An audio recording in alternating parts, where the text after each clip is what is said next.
வணக்கம். விஎஸ் மாந்திரிகம். இந்த மாந்திரிகத்தில் துர்மாந்திரிகம் செய்வது எப்படி, துஷ்ட மாந்திரிகம் துர்மாந்திரிகம் சொல்லுவாங்க இல்லையா, அதை எப்படி பிரயோகம் பண்ணுறது, எப்படி ஜெயிக்கிறது, எப்படி துர்மாந்திரிகத்தை எதுக்காக செய்கிறாங்க. துர்மாந்திரிகம் நல்லவங்களை அழிக்கிறதும் கெட்டவங்களை அழிக்கிறதும், துஷ்ட ஆத்மாக்களை நம்ம ஆக்கர்ஷணம் பண்ணி அது மூலியமாக அதை பணிய வச்சு துஷ்ட ஆத்மாக்களை நம்மளுடைய ஆசைக்காக அதை இணங்க வச்சு பணிய வச்சு அதை கொண்டு போய் மற்றவங்க மேலே ஏவி விட்டு அது மூலியமாக நம்மளுடைய ஆசைகளையும் நம்மளுடைய தேவைகளை நிறைவேற்றிக்கிறதுக்காக செய்யக்கூடியது தான் துர்மாந்திரிகம். இந்த துர்மாந்திரிகத்தை முன்னாள் ரிஷிகளும் மாந்திரிகர்களும் என்ன செய்திருக்காங்கன்னு கேட்டிங்கன்னாக்கா, அதுக்கு நாள் குறிச்சிருக்காங்க. இந்த நாளில் இதை செய்தால் இது முழுமையான பலன் கொடுக்கும் அப்படின்றது தான் இந்த துர்மாந்திரிகத்தில் இருக்கக்கூடிய மிகப்பெரிய ஒரு வலிமையான வேலை. இந்த துர்மாந்திரிகம் செய்யணும்னு கேட்டிங்கன்னாக்கா, ஆடு கோழி அதாவது கேட்டிங்கன்னாக்கா கல்யாண பூசணிக்காய், வெள்ளை பூசணிக்காய்னு சொல்கிற மாதிரி கல்யாண பூசணிக்காய், அதுக்கப்புறம் கோழி கொடுத்துருக்காங்க, ஆடு கொடுத்துருக்காங்க, எருமை மாடு கூட கொடுத்துருக்காங்க, ஏன் மனுஷனை கூட பலி கொடுத்து தான் அந்த வேலையை செய்திருக்காங்க. இந்த ரணபலி கொடுத்து செய்யக்கூடியதில் தான் பார்த்தீங்கன்னாக்கா, பெரிய பெரிய அரசர்களும் பெரிய பெரிய ஆளுகளாக இருந்தவங்க பிறகு கோட்டைகளை கட்டி அந்த கோட்டைக்குள்ளே உள்ளே போகிறதுக்கு உண்டான பலிகளை கொடுத்துருக்காங்க. மனுஷனுங்களே கொடுத்துருக்காங்க, நிறபலின்னு சொல்லுவாங்க. ஏன் ஆடு மாடு கோழி கூட நிறபலி மாதிரி தான் கணக்கு இருந்தாலும் இது செய்திருக்காங்க. இது செய்து என்ன பண்ணியிருக்காங்க கேட்டிங்கனாக்கா, அந்நியர்களை அதாவது கேட்டிங்கனாக்கா எதிரிங்கன்னு நினைக்கிறத விட அந்நியர்கள்னாக்கா இந்த நாட்டில் இந்த பக்கத்து நாட்டில் போயிட்டு அவங்க போர் புரியறதுக்காக அந்த பலியெல்லாம் கொடுத்து அதுக்கப்புறம் செய்திருக்காங்க. காளிகளை உபாசனை பண்ணியிருக்காங்க, வராகிய உபாசனை பண்ணியிருக்காங்க. பல ஆத்மாக்கள் அதாவது கேட்டிங்கன்னாக்கா 3 வகையாக பிரிப்பாங்க இந்த இதை பொறுத்த வரைக்கும். துர்தேவதைகள், அதுக்கப்புறம் கேட்டிங்கன்னாக்கா புனித தேவதைகள், அதுக்கப்புறம் கேட்டிங்கன்னாக்கா நார்மலாக இருக்கக்கூடிய மற்ற ஆத்மாக்களை மயானத்தில் வச்சு வசியம் பண்ணி செய்கிறதுக்கு பேர் தான் நல்ல வேலையும் இருக்குது கெட்ட வேலையும் இருக்குது. இந்த மாந்திரிகத்தை பொறுத்த வரைக்கும் எதுவுமே நல்லது கிடையாது, இதுதான் நல்லதுன்னு சொல்லக்கூடிய ஆளும் கிடையாது. ஏன்னு கேட்டிங்களானாக்கா, மாந்திரிகர் ஒருத்தர் மாந்திரிகத்தை கற்றுக்கிட்டு உக்காந்து ஒரு மாந்திரிகம் செய்கிறாருன்னு கேட்டிங்களானாக்கா, உங்களுக்கு கெட்டவராக இருக்கலாம் ஒருத்தர், ஆனால் மாந்திரிகர் மாந்திரிகருக்கு பொறுத்த வரைக்கும் யாருமே நல்லவங்க கிடையாது, யாருமே கெட்டவங்க கிடையாது. உங்களுக்கு கெட்டவரான ஒருத்தருக்கு மாந்திரிகத்தை பிரயோகம் பண்ணி அவங்கள துன்பப்படுத்துறது, அவங்கள கஷ்டப்படுத்துறது, அவங்கள குடும்பத்திலிருந்து பிரிக்கிறது, குடும்பத்திலிருந்து அவங்களுக்குள்ள சண்டைகளை மூட்டி விடுறது, அதுக்கப்புறம் வியாபாரத்தை தடுக்கிறது, அதுக்கப்புறம் இது எல்லாமே கேட்டீங்கன்னா ஒருத்தருடைய ஆசைக்காக இன்னொருத்தரை அழிக்கிறதுக்கு பேர் தான் மாந்திரிகம். இந்த மாந்திரிகத்தை எப்படியெல்லாம் பிரயோகம் பண்ணாங்க, எப்படியெல்லாம் செய்தாங்கன்றத மாந்திரிகன்றத கெட்டது தான், நல்லதே கிடையாது. நல்லதுன்னு கேட்டீங்கன்னாக்கா, ஒருத்தருக்கு ஒரு ஆசை அதை நிறைவேறத்துக்கு மறைமுகமா பிரயோகம் படுத்தக்கூடிய ஒரு வேலை தான் மாந்திரிகம். இதுதான் இதுக்குள்ள இருக்கிற உண்மையான விஷயம். ஏன்னு கேட்டீங்கன்னாக்கா, பாக்குறாங்களேன்றதுக்காக எவ்வளவு வேணாலும் போய் சொல்லணுன்ற அவசியம் எல்லாம் கிடையாது. ஒரு தகடு எடுத்து பாக்கெட்ல வச்சுட்டு போனாக்கா தனவசியம் ஆயிடும். ஒரு மாந்திரிகத்தை பிரயோகம் பண்ணிட்டாக்கா அதனால பாத்தீங்கன்னாக்கா ஊர்ல இருக்கிற பெண்கள் எல்லாம் வசியம் பண்ணிக்கலாம், ஆண்களை பெண்கள் வசியம் பண்ணிக்கலாம், அப்படியெல்லாம் கிடையாது. ஏன்னு கேட்டீங்கன்னாக்கா, ஒரு மாந்திரிகத்தை நீங்க பிரயோகம் பண்ணி செய்யறதால நம்மளுக்கு நார்மலாவே கடவுள் வாழ்க்கையில சில நன்மைகளும் சில தீமைகளும் சில சமமான வேலைகளும் நம்மளுக்கு கொடுத்துருக்கிறாரு. அதிலிருந்து நம்மளுடைய பெரிய ஆசைன்னு சொல்லலாம், இல்ல சின்ன நிறைவேறாத ஆசைன்னு சொல்லலாம், ஒரு பெரிய பெரிய விஷயம் சொல்லலாம். அதுல இருந்து நம்ம அந்த ஆசைகளை நிறைவேற்றிக்கிறதுக்காகவும் நமக்கு தேவைப்பட்ட ஆட்களையோ இல்லை வேற ஏதோ ஒன்று நமக்கு பணிய வைக்கிறதுக்காக செய்யக்கூடியது தான் இந்த அஷ்ட கர்மம் என்னக்கூடிய மாந்திரீக பிரயோகம். இந்த மாந்திரிக பிரயோகத்தில் துர்மாந்திரிகம் அப்படின்ற ஒரு தலைப்பில் எடுத்துன்னு போயிட்டு இவ்வளோ நேரம் பேசின்னு போயிட்டேன். சரி, இது நம்ம சொல்ல வேண்டியது என்னுடைய கடமை, நான் சொல்லிட்டேன். துர்மாந்திரிகன்றது கேட்டிங்கன்னாக்கா, அமாவாசைக்கு மறுநாள் அரைமுட்டு, இன்னைக்கு அரைமுட்டு தான், இந்த நாளில் தான் உங்களுக்கு நான் போட்டு காட்டுறேன். ஒவ்வொரு நாளைக்குமே ஒரு மாந்திரிகம் பிரயோகம் பண்ண வேண்டியது. நேராக வந்தோன்னு ஒரு மாந்திரிகத்தை கையில் ஒன்று எடுத்துக்கிட்டு ஒரு தகடு ஒன்று எடுத்துக்கிட்டு அதுக்கப்புறம் வேப்பாலை எடுத்துக்கிட்டு செய்கிறது பேர் மாந்திரிகம் இல்லை. ஒவ்வொருத்தரும் வெறும் வேப்பாலையிலே அவங்களுக்கு மந்திரத்தை போட்டு அவங்களுக்கு இருக்கக்கூடிய தோஷங்கள் திருஷ்டிகள் அதெல்லாம் விளக்குறது உண்டு. ஒரு சிலருக்கு வந்து பாத்தீங்கன்னாக்கா மிகப்பெரிய மாந்திரிக பிரயோகம் செய்து தான் அவங்க வாழ்க்கையில வெற்றி பெறணுன்றது ஒரு சிலருடைய ஆசைகள். அதே மாதிரி கேட்டீங்கன்னா அதுக்கு தகுந்த தேவையான பொருட்கள்லாம் செய்ய வேண்டியதா இருக்கும். இந்த துர்மாந்திரிகத்தை பொறுத்த வரைக்கும் துஷ்ட ஆத்மாக்களை வசியம் பண்ணி அதை ஏவல் விட்டு அது மூலியமா மற்றவங்களை வசியம் பண்ணி அந்த மற்றவங்களை வந்து நமக்கு பணியை வச்சு என்னாலுமே நமக்காகவே வந்து வாழ்ந்துகிட்டு இருக்கிறதுக்காக செய்யறதுக்காகவும் பணம் பறிக்கிறதுக்காக செய்யறதாகவும், அதுக்கப்புறம் கேட்டீங்கன்னாக்கா வீட்டுக்குள்ள இருக்கிற மாமியார் மாமியார் மருமக, அதுக்கப்புறம் மாமனார் மருமக, இப்படி எல்லாம் வந்து பிரச்சனைகள் எல்லாம் நிறைய இருக்குது இல்லையா, கணவன் மனைவி பிரச்சனைகள்லாம் இருக்குது இல்லையா, அந்த மாதிரி இருக்கக்கூடியவங்களை வந்து நமக்கு வந்து வசப்படுத்துறதுக்காகவும், அப்படி இல்லைன்னு கேட்டீங்கன்னாக்கா அவங்கள அந்த வீட்டை விட்டு பிரிச்சு வெளியில ஓட்டுறதுக்காகவும், அவங்களால ஏற்படக்கூடிய துன்பங்கள் இருந்து விளக்குறதுக்காக தான் இந்த துர்மாந்திரிகத்தை பிரயோகம் பண்ணுவாங்க. இந்த துர்மாந்திரிகத்தை பிரயோகம் பண்ணணும்னு கேட்டீங்கன்னாக்கா முதல்ல நமக்கு தேவை நேற்று போட்ட சக்கரம் தான். ஆனால் சக்கரத்தை பொறுத்த வரைக்கும் 8 வகையாக பயன்படுத்தலாம். அதே சக்கரத்தை வச்சு 8 வகையாக பயன்படுத்துறது நேற்று போட்ட சக்கரம் தான்.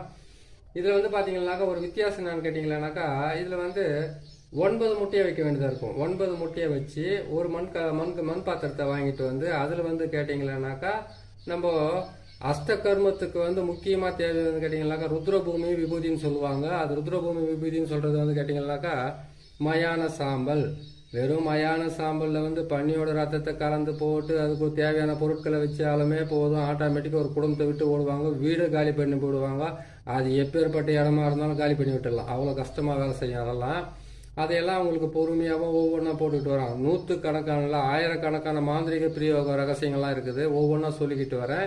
நீங்கள் பார்த்து பிரயோகம் பண்ணாலும் சரி, நீங்களே செய்து உங்களை காப்பாற்றிக்கிட்டாலும் சரி, அது உங்களுக்கு ரொம்ப நல்லதாக இருக்கும். ஏன்னு கேட்டிங்களேனாக்கா நல்லவன் அப்படின்றதுக்கு ஒரு அர்த்தம் என்னன்னு கேட்டிங்கனாக்கா வாழ முடியாதவன் வாழ தெரியாதவனுக்கு பேர் தான் நல்லவன். துன்பத்தை அனுபவிக்க பிறந்தவனுக்கு பேர் தான் நல்லவன்.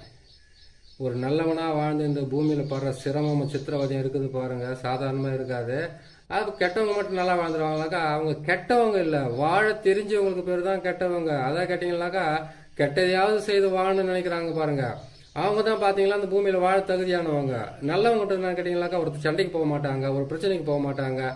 ஒழிச்சு சாப்பிட்டோமா, ஒரு மூலையில் படுத்தோமா, நல்லா தூங்கி வந்துச்சுமா, காலகாலத்தில் வந்து எல்லாமே நடந்ததுக்கு அப்புறம் போய் சேர்ந்தமான இருப்பாங்க.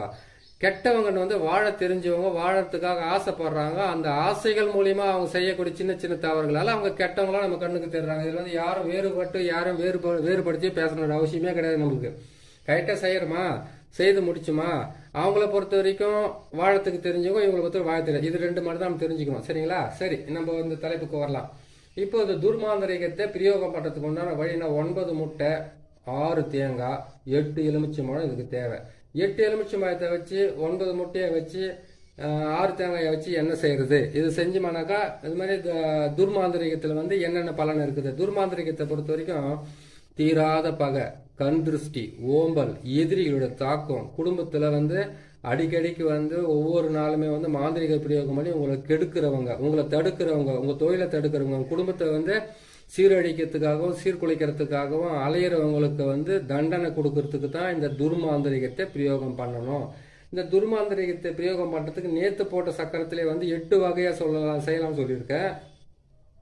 அந்த 8 வகையில் பொறுத்த வரைக்கும் அதில் நேற்று போட்டது வந்து வயானமசி, அதுக்கப்புறம் வசியமாவா, இது எல்லாமே இதில் வரும். இதில் வந்து அந்த சக்கரத்தை மட்டும் போட்டுக்குங்க. தகுடில் போடணும். தரையில் போடுறது இருந்தால் மாந்திரிகராக இருந்தால் இந்த சக்கரத்தை தரையில் போட்டு உங்களை தேடி வந்தவங்களை வந்து தெற்கு பக்கம் பார்க்குற மாதிரி உட்கார வச்சுட்டு நீங்கள் வடக்கு பக்கம் பார்க்குற மாதிரி உட்காந்து அதுக்கப்புறம் வந்து இதுக்கு உண்டான சக்கரத்தை போட்டு எதிர்த்தாப்பில் உட்கார வச்சு ஒரு மண் பாத்திரத்தில் இந்த சொல்லுவாங்க இல்லையா உளுந்து மாவு வந்து நம்ம உளுந்து மாவு எடுத்தோம்னாக்கா மோகினி வசியத்துக்கும் ஆண் பெண் வசியத்துக்கும் அரிசி மாவாலையும் வந்து இதெல்லாம் செய்யலாம். அதே மாதிரி கெட்ட வேலை செய்யணும்னு கேட்டிங்கன்னா எட்டி மரத்தினுடைய அடியில் இருக்கக்கூடிய மண், புத்து மண், அதை பாழடைஞ்ச புத்து மண், பாழடைஞ்ச வீடு மண், முக்கூட்டு வழி மண், இந்த மண்ணுங்களை எடுத்து தான் செய்யணும். அதுக்கு வந்து ஒவ்வொரு பதிவாக நான் போட்டுக்கிட்டு வரேன். நிறைய இருக்குது. ஒரே ஒரு மாந்திரிகத்தை கற்றுக்கிட்டு நம்மளால் எதையும் ஜெயிக்க முடியாது. எல்லா மாந்திரிகம் என்பது வந்து 8 8 பிரிச்சோம்னாக்கா 64 கலை வரும். 64 வந்து நான் 8ஆல பிரிச்சோம்னா எத்தினி 8ஆல நம்ம பெருக்கணும்னா எத்தினி வருது அவ்வளோ வரும். அதுல எல்லாம் ஒவ்வொன்று தான் சொல்லிக்கிட்டு வர முடியும். நான் சொல்லிக்கிட்டு வரேன், நீங்கள் பார்த்துக்குங்க. பார்த்துட்டு வந்தீங்கன்னா உங்களுக்கு நல்ல பலனை கொடுக்க ஆரம்பிச்சு. இந்த அரைமுட்டு நாள் என்ன பண்ணணும், நான் கரெக்டாக 12 மணி, அது இரவாக இருக்கட்டும் பகலாக இருக்கட்டும் சரி, இதுலேயே ஒரு வித்தியாசம் இருக்குது. அரைமுட்டைன்றது பார்த்தீங்கன்னா அமாவாசை 2 பட்டு வந்துச்சு. அரைமுட்டை மட்டும் எப்படி காலையில் 12 மதியம் 12 மணி நைட் 12 மணி எப்படி பிரிக்க முடியும்? நீங்கள் அதை நினைக்காதீங்க. அரைமுட்டாவே நினைங்க, அமாவாசையாவே நினைங்க. திருக்கணிதம், வாக்கிய கணிதம், அதுக்கப்புறம் ஒவ்வொரு மனிதர்களுக்குமே ஒவ்வொரு திதிகளும் ஒவ்வொரு கரணங்களும் வச்சுக்கிட்டு இருக்கிறதுனால அமாவாசைக்கு மறுநாள் அரைமட்டம் 12 மணிக்கு செஞ்சுக்குங்க. இல்லைன்னு கேட்டால் நைட்டு 12 மணிக்கு தாராளமாக நீங்கள் செய்யலாம். 12 மணிக்கு செய்துட்டு எந்த பக்கம் போகிறது எடுத்துக்கணும்னு பயம் இருந்தாக்க மாந்திரிகர்கள் வந்து மொத்தத்தில் பயப்படக்கூடாது. மாந்திரிகம் பிரயோகம் படுத்தணும் முடிவு பட்டீங்கன்னாக்கா முதல்ல உங்கள் உடம்பை விட்டு போக வேண்டியது பயம் போனால் தான் உங்களால் ஜெயிக்கவும் முடியும். சரிங்க, இந்த 8 9 முட்டையிலேயே என்ன பண்ணீங்க கேட்டீங்கன்னாக்கா, நேற்று போட்ட மாதிரி வந்து கேட்டீங்கன்னாக்கா பிறை கோணம், முக்கோணம், பிரம்மனுடைய கோடு என்று நாற்கோணம், அதுக்கப்புறம் ஆகாய வட்டம், அதுக்கப்புறம் கேட்டீங்கன்னாக்கா உங்களுக்கு வாழ்வு சக்கரம் சொல்லக்கூடிய 6 கோணம். இந்த 6 கோணத்தை வந்து போட சொல்லிட்டு அதுக்கப்புறம் வந்து பார்த்தீங்கன்னாக்கா இதில் வந்து நான் சொன்னீங்க நாற்கோணத்தை போட்டு 2 பக்கமும் வந்து நீங்கள் இது செய்து போடணும் அப்படின்னு சொல்லியிருக்கிறோம் இல்லையா. நாற்கோணத்தை போடணும், இந்த பக்கம் 2 கோடு, இந்த பக்கம் 2 கோடு சூளம் போட சொல்லிக்கிறேன். இதில் போட்டுட்டு எதிரிகளோட பேர்களை இதில் எழுதுறீங்க. அந்த போட்டிருக்கிற முட்டியில் மொத்தத்திலுமே வந்து எதிரியோட பேர் தான் எழுதணும். நீங்கள் எல்லா எதிரியோட பேருங்களை எழுதிட்டு அந்த எதிரி உங்களை கெடுக்கிறவங்க, உங்களை அழிக்கணும்னு நினைக்கிறவங்க, உங்களுக்கு துரோகம் பண்ண நினைக்கிறீங்க, உங்களை வந்து நாசம் பண்ண நினைக்கிறவங்க, இவங்க எல்லாருடைய பேர்களை இதில் எழுதிக்குங்க. எழுதி முடிச்சுட்டு அதுக்கப்புறம் என்ன பண்ணுறீங்கன்னு கேட்டிங்களானாக்கா, நீங்கள் ஒவ்வொரு நாளுமே ஒவ்வொரு பிரயோகத்துக்குமே வந்து ஒரு வழி இருக்குது. அந்த வழியில் வந்து பார்த்தீங்கன்னா கெட்ட நாள் என்று சொல்லக்கூடிய அந்த அமாவாசைக்கு மறுநாள்னு சொல்லக்கூடிய அந்த வந்து அரைமட்டில் வந்து நீங்கள் இந்த மாந்திரிகத்தை பிரயோகம் பண்ணுறதுக்கு இந்த தகுட்டில் வந்து என்ன பண்ணுறீங்கன்னு கேட்டிங்களானாக்கா, உங்களுடைய யாரை நீங்கள் அழிக்கணும்னு நினைக்கிறீங்களோ, யாரை நீங்கள் கெடுக்கணும்னு நினைக்கிறீங்களோ, அதாவது நான் வெளிப்படையாக சொல்லிடுறேன், நீங்கள் யாராவது வந்து நாசமாகணும்னு நினைக்கிறீங்களா, அது செய்யணும்னு கேட்டால் இந்த தகுட்டில் தான் அது எழுத வேண்டியதாக இருக்கும். இதில் என்ன ஒரு விஷயம்னு கேட்டிங்கன்னாக்கா, நசி பிரி நசி பிரி இது மட்டும் தான் எழுத வேண்டியதாக இருக்கும். அந்த தகுட்டில் இந்த கோட்டுங்களில் எழுதணும். அது இந்த கோட்டுங்களில் போட்டு எழுதுனீங்கன்னா அது கரெக்டாக வந்துடும். இந்த முட்டைங்கள்லேயே வந்து நசி தான் எழுதணும், பிரின்னு தான் எழுதணும். அதை எழுதிட்டு என்ன பண்ணுங்கன்னாக்கா, எழுதிட்டு இந்த முட்டைகள் எல்லாம் தேர்வு வச்சுட்டு அந்த மண் பாத்திரத்தில் வந்து அந்த முட்டையை ஒவ்வொன்று தலையை சுற்றி வைக்கக்கூடாது, அப்படியே வைக்கணும். உங்கள் தலையை சுற்றி எல்லாம் வைக்க உங்களுக்கு பிடிச்சிருக்கிற பீடியோ, தரித்திரமோ, செய்வன பாதிப்போ, மாந்திரிக பிரயோகமோ எதுவாக இருந்தால் தான் அதை நீங்கள் விளக்கறதுக்காக உங்கள் தலையை சுற்றி வைக்கணும். அப்படி இல்லைன்னு கேட்டிங்களானாக்கா, இந்த தகுடை ஒன்று எழுதிட்டு இந்த தகுட்டுக்குள்ள வந்து நசி பிரிப்பிட்டு அவங்களோட பேரெல்லாம் போட்டு எழுதிட்டு அதுக்கப்புறமா என்ன பண்ணுறீங்கன்னு கேட்டிங்களானாக்கா, இந்த சக்கரத்தை வந்து தகுட்டில் போட்டு எழுதிட்டு 1க்கு 4 தகுடாக எழுதி 4 பக்கம் மரத்தில் அடிக்க வேண்டியதாக இருக்குது. இல்லைன்னு கேட்டிங்கனாக்கா அவங்க வீட்டுங்களை கூட போட வேண்டிய நிலைமையாக கூட இருக்கலாம். நீங்கள் அப்படி செய்ய முடியல, அவங்க வீட்டுக்கெல்லாம் போக முடியாது, ஒரு எதிரியாச்சு எப்படி போக முடியும், அவங்க கிட்ட போனோம்னா நமக்கு என்ன பிரச்சனை நடந்துக்கிட்டீங்கன்னா நீங்கள் அதை செய்யாதீங்க.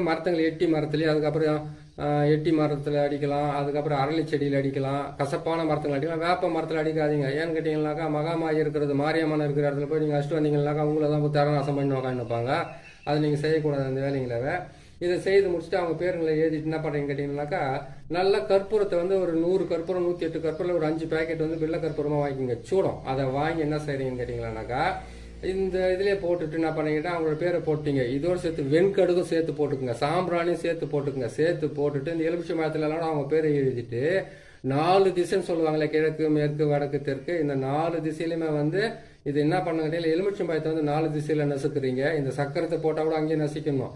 அதே மாதிரி கேட்டிங்கன்னாக்கா இங்கே பாருங்க, தேங்காயிலே வந்து அதே மாதிரி தான் உருவத்துங்களை நான் போட்டு எழுதியிருப்பேன். இந்த தேங்காயில் இருக்கக்கூடிய இந்த உருவத்தை பாருங்க, பெண் உருவம், ஆண் உருவம், அந்த ஆண் உருவம், இந்த மாதிரி சக்கரத்தை நான் போட்டிருக்கேன். இந்த சக்கரத்தை எல்லாம் எப்படி போடுறதுன்ட்டு நான் பொறுமையாக போட்டு காட்டுறேன். முதல்ல வந்து இதெல்லாம் பார்த்துக்குங்க. பார்த்துட்டீங்களா, இதெல்லாம் இந்த சக்கரன்றது இப்படி இதான்றதை நான் தெளிவாக உங்களுக்கு போட்டு காட்டுறேன். சரிங்களா, இதை தான் போடுவோம் இதில். அதே மாதிரி கேட்டிங்கன்னாக்கா இதில் 6 கோணம் போடுறோம் நம்ம. இதில் 6 கோணத்தை போட்டு இந்த 6 கோணத்தை வந்து வசியத்துக்காக யூஸ் பண்ணுறது. அதே மாதிரி அந்த முக்கோணத்தை போட்டோம்னாக்கா இது வந்து கேட்டிங்கன்னா இது வந்து ஒரு விதமாக அதுக்கும் உங்களுக்கு நான் சொல்லிக்கிட்டு வரேன். சரிங்களா, இது எல்லாம் போட்டுட்டு இந்த 6 தேங்காயில் வந்து 2 தேங்காயை வந்து நீங்கள் செய்துட்டீங்க இல்லையா, செய்த இடத்துல இந்த சக்கரத்துக்காக வந்து உடைச்சிடுங்க. அதுக்கப்புறம் எலுமிச்சை மரத்தை இதுக்கு நீங்கள் பலி கொடுத்துருங்க. அதுக்கப்புறம் 4 தேங்காய் இருக்குது, முட்டை இருக்குது, எலுமிச்சை மரம் இருக்குது. கொண்டு போய் என்ன பண்ண கேட்டிங்களானாக்கா, இந்த செடி, அதுக்கப்புறம் வந்து நல்லா இந்த செடி இருக்குது பாருங்க, என்ன செடி அது அரளி செடி இருக்காங்களா, அரளி செடி கீழே வச்சு எரிக்கலாம், எருக்கஞ்செடி கீழே வச்சு எரிக்கலாம். அப்படி இல்லைன்னு கேட்டிங்கன்னாக்கா இதை கொஞ்சம் வந்து ஆற்று மணல் அப்படின்னு கேட்டிங்கனாக்கா மயானம் இல்லாட்டி முக்கூட்டு வழி அப்படின்லாம் கேட்டிங்கன்னா ஆள் நடமாட்டம் இல்லாத இடத்துல கொண்டு போயிட்டு மற்றவங்க தாண்டாத மாதிரி வச்சு எரிக்கணுமே தவிர நேராக போனோம்னா அதை எரிச்சு விட்டுட்டு நீங்களும் பிரச்சனையிலேருந்து தப்பிக்காத மற்றவங்கள மாட்டி வைக்க. அதை கேட்டிங்கன்னா நம்ம கிட்ட இருக்கிற பிரச்சனை விலைக்கு போகணும்னு நினைக்கிறத விட மற்றவங்க யாராவது அதில் மாட்டக்கூடாதுன்னு நினைக்கணும். நீங்கள் எந்த எதிரிகளை வந்து இந்த துர்மாந்திரிகத்தை பிரயோகம் பண்ணுறோம் இல்லையா, அந்த துர்மாந்திரிகத்தை பிரயோகம் பண்ணுறதுக்காக வந்து யாருக்காக செய்றீங்களோ அவங்களுடைய வீட்டுக்கு வந்து தெற்கு பக்கமோ இல்லைன்னு கேட்டிங்கன்னா மேற்கு பக்கமாக வச்சு நீங்கள் எரிச்சிங்கன்னா கரெக்டாக அது வேலை செய்யறதுக்கு ஆரம்பிக்கும். ஒரு விஷயம், இது செய்து எரிச்சிட்டு வந்துடுறீங்க. எரிச்சிட்டு என்ன பண்ணணும்னு கேட்டிங்கன்னாக்கா, இதனுடைய சாம்பல் வந்து அவங்க வீட்டாண்ட போடலாம், அவங்க போகிற வர வழி பாதையில் போடலாம் அப்படின்னு கேட்டாக்கா கொஞ்சம் அதாவது கேட்டிங்கன்னாக்கா 50 கிராம் 100 கிராம் சாம்பல் தான் கொண்டு போய் போடணும் இல்லை, ஒரு சிட்டிக்கு ஒரு அந்த அளவுக்கு இருந்தால் கூட போது கொண்டு போய் அவங்க போட்டிங்கன்னாக்கா மிகப்பெரிய பிரச்சனை உருவாக ஆரம்பிக்கும். இதை செய்து முடிங்க. இதை செய்து முடிச்சுட்டு எதிரிகளையும் அதுக்கப்புறம் கேட்டிங்கன்னா உங்களுக்கு இருக்கிற பகைவர்களை அழிக்கிறதுக்காக வந்து இந்த துர்மாந்திரிகத்தை பயன்படுத்தி நீங்களும் வந்து மனசுக்குள்ள திருப்தியா இருங்க. மற்றவங்களுக்கு வந்து கேட்டீங்கன்னாக்கா துர்மாந்திரிகத்தை பிரயோகம் பண்றது தப்பு இல்லை. ஆனால் துர்மாந்திரிகத்தை பிரயோகம் பண்ணிட்டு வந்து நீங்க மாட்டு கோமியத்திலேயோ அப்படி இல்லைன்னு கேட்டீங்கன்னாக்கா மஞ்சள் தூளாலேயே வந்து நீங்க குளிக்கணும். ஏன்னு கேட்டீங்கன்னா துஷ்ட பொருளுங்களை வந்து பயன்படுத்தினாவே மாட்டு கோமியம் தான் முக்கியமாக உங்களை காப்பாற்றுறதுக்கு ஆரம்பிக்கும். அப்படி இல்லைன்னு கேட்டிங்கன்னா மஞ்சள் தண்ணியால் வந்து குளிச்சுட்டு நீங்கள் என்ன பண்ணுறீங்கன்னு கேட்டிங்கன்னாக்கா மஞ்சள் தண்ணியால் மஞ்சளாகவே ஃபுல்லாக போட்டு குளிக்கணும்னு அவசியம் கிடையாது. கொஞ்சம் மஞ்சளை போட்டு குளிச்சுட்டு உங்கள் வாசலில் வீட்டிலலாம் தெளிச்சு விடுங்க. ஏன்னு கேட்டிங்கன்னாக்கா கெட்ட வார்த்தை பேசினாவே முஸ்லீம்ஸுங்க வந்து நமாஸ் படிக்கிறதுக்கு போகும்போது வந்து பார்த்தீங்கன்னா காது மூக்கு அதுக்கப்புறம் வாய் எல்லாமே சுத்தமாக கழுவிக்கிட்டு போவாங்க. ஏன்னு கேட்டாக்கா காலையிலேருந்து பேசின வார்த்தைக்கு வந்து அதுலேருந்து ஒரு இது புனிதம் ஆகட்டுன்றதுக்காக அது மாதிரி செய்வாங்க. அந்த மாதிரி நீங்கள் செஞ்சுட்டீங்கன்னாக்கா இதை செஞ்சு முடிச்சுட்டு யார் பேர் செய்யணுன்றதெல்லாம் பேருங்களெல்லாம் எழுதிட்டு இந்த தேங்காயை வந்து 4 பக்கம் 4 உடச்சிட்டு அதுக்கப்புறம் கொண்டு போயிட்டு நீங்கள் உடச்சி முடிச்சுட்டு அதுக்கப்புறம் நீங்கள் போய் இருக்கிற வேலையை பாருங்கள். அந்த தகடை முடிஞ்சாக்கா அவங்க வீட்டில் வைக்கலாம். அப்படின்னு கேட்டிங்கன்னாக்கா மரத்தில் அடிச்சு விடுங்க. மரத்துங்களை வந்து வேப்ப மரத்தை விட்டு கசப்பான மரம் சொல்லக்கூடிய மரத்தில் எட்டி மரம், அரளி செடி, அதுக்கப்புறம் கசப்பான மரம் எந்த மரம் முள்ளு மரமாக இருந்தாலும் பரவாயில்ல, அதுங்களை எதுவும் போட்டு நீங்கள் இது பண்ணி அடிச்சு வைக்கலாம். ஆணி வச்சு அடிச்சு வைங்க. ஆட்டோமேட்டிக்காக வந்து உங்கள் எதிரிகளுக்கு உண்டான நோய்களும் வியாதிகளும் பிரச்சனைகளும் தொந்தரவுகளும் வந்து உங்களை தொல்லை பண்ணாமல் விட்டுட்டு அவங்க பாட்டுக்கு ஒரு பிரச்சனையில் மாட்டிக்கிட்டு அலைவாங்க. இதை பார்த்து நீங்கள் செய்யுங்க, செய்து முடிங்க. மாந்திரிகராக இருந்தாலும் பரவாயில்ல, மாந்திரிகம் தெரியாதவங்களா இருந்தாலும் தன்னை பாதுகாத்துக்காக செய்கிறவங்களா இருந்தாலும் பரவாயில்ல, பார்த்து செய்து உங்களை காப்பாற்றிக்கங்க. இது செய்கிறதுக்கு முன்னாடி உடல் கட்டு மந்திரன்றது ஒன்று இருக்குது. அந்த உடல் கட்டு மந்திரம் இல்லாமல் எதையுமே பிரயோகம் பண்ணாதீங்க. யார் செய்கிறதா இருந்தாலும் சரி. உடல் கட்டு மந்திரன்றது வந்து கேட்டிங்கன்னாக்கா நான் சொல்கிறேன் பாருங்கள், இந்த உடல் கட்டு மந்திரத்தை வந்து கரெக்டாக வந்து நீங்கள் 3 முறை சொல்ல வேண்டியதாக இருக்கும். அந்த உடல் கட்டு மந்திரத்தை செய்கிறதுக்கு முன்னாடி கையில் வந்து விபூதி எடுத்து கையில் வச்சுக்கிட்டு நீங்கள் சொல்ல வேண்டியது ஓம் மலையாள பகவதி தேகத்தில் பஞ்சாட்சாரமூர்த்தி காவல், கைகளில் மகேஸ்வரி காவல், சிரசு முதல் பாதம் வரை அஷ்ட தேவர்களோ ஓம் என்ற ஆட்சாரமோ, காதில் வீரபத்ர தேவனோ, என்னை சுற்றி கால வைரவனம் காத்து ரட்சிக்க. இதுதான் இதனுடைய மந்திரம். அதை கேட்டீங்களா, ஓம் மலையாள பகவதி தேகத்தில் பஞ்சாட்சாரமூர்த்திகள் கைகளில் மகேஸ்வரி காவல், சிரசு முதல் பாதம் வரை அஷ்ட தேவர்களோ ஓம் என்ற ஆட்சாரமோ, காதில் வீரபத்ர தேவனோ, சுற்றி கால வைரவனம் காத்து ரட்சிக்க. என்னை சுற்றி கால பைரவனை ரட்சிக்கனாக்கா உங்களை காப்பாற்றிக்கிறது. இவரை சுற்றி கால பைரவனை காத்து ரட்சிக்கன்னு கேட்டீங்கன்னாக்கா உங்களுக்காக உங்ககிட்ட மாந்திரிகம் வர செய்யறதுக்காக வந்தவங்களை வந்து காப்பாற்றுறதுக்காக உங்களுக்கும் போட்டுக்கிட்டு மற்றவங்களுக்கும் போட்டுக்கிட்டு காப்பாற்றுறதுக்கு உண்டான வழியை பாருங்க, காப்பாற்றிக்கிறதுக்கு உண்டான வழியை பாருங்க. இன்னும் ஒரு நல்ல பதிவில் நான் சந்திக்கிறேன். நம்ம சேனல் வந்து நீங்கள் பார்க்குறீங்க, உங்களுக்கு பிடிச்சிருக்குதுன்னு கேட்டால் சப்ஸ்கிரைப் பண்ணுங்கள், லைக் பண்ணுங்கள், ஷேர் பண்ணுங்கள். இன்னொரு நல்ல பதிவில் உங்களை பார்க்குறேன்.